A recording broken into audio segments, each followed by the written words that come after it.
my channel. Today we're talking all about sugar sweetened beverages.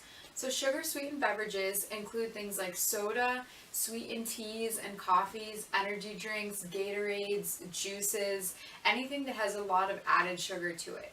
So why is this topic important?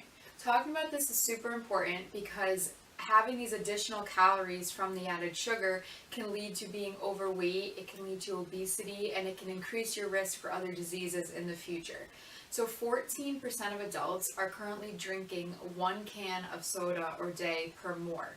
And we want to try to decrease that number by educating people on the dangers of having so much added sugar every single day.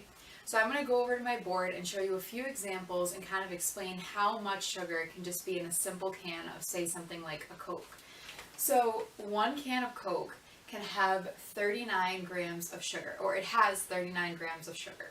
So 39 grams of sugar is almost 10 teaspoons. So have you ever, had a recipe that you're following and you put in maybe it's a 1/4 teaspoon of salt, or maybe you put in a teaspoon of, I don't know, whatever it is, maybe vanilla or something like that. Well, imagine putting 10 of those teaspoons of sugar into your drink.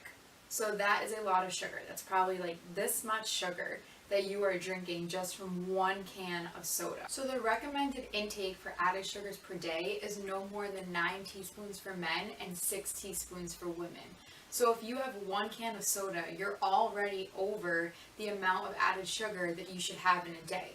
So if you're having 2 or 3 cans, or maybe you're having, a large iced coffee in the morning and you're asking for sugar, extra cream, you're having a lot more calories than you may even realize. And every single day that can add up and really increase your risk for something like diabetes.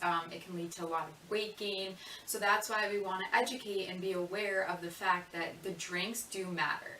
Everything that you take a sip of, everything that you eat really makes a difference in your diet. So if you're somebody that, you think you're eating super well, but then you're having a coffee every morning, or maybe you have a can of soda with your lunch every day, you really want to stop and think, wow, how much added sugar and how many extra calories am I really consuming every single day?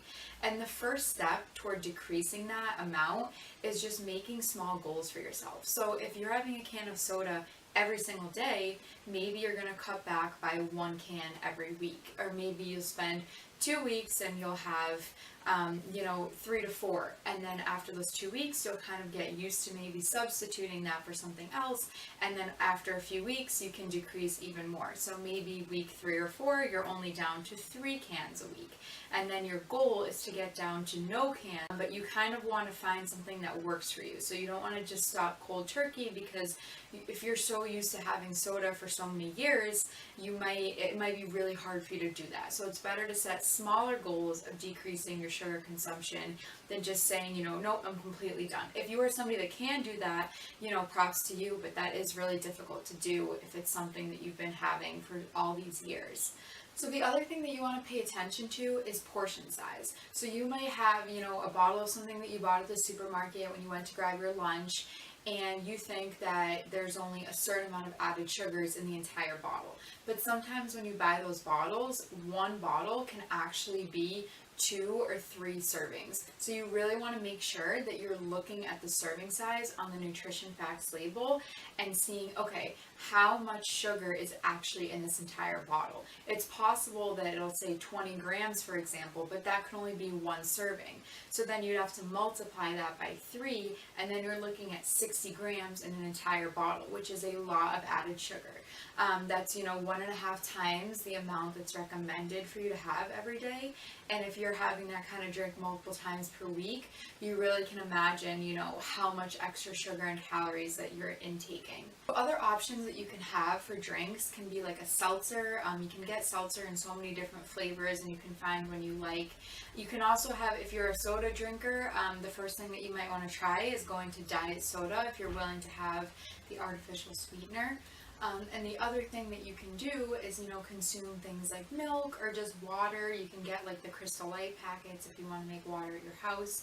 But those are all options that you can do to kind of change up your drinks, and you still have something to look forward to with your lunch, but you're not consuming as much added sugar. I hope that this was helpful for you and that you'll be kind of more aware of what you're drinking, especially coffee drinkers. You want to make sure, think about, what am I putting in this? What am I asking for? If you're asking for vanilla syrup, that is all added sugar. If you're asking for a coffee with cream and sugar, you have to think about, wow, how much am I really drinking every single morning, if this has been a habit for years?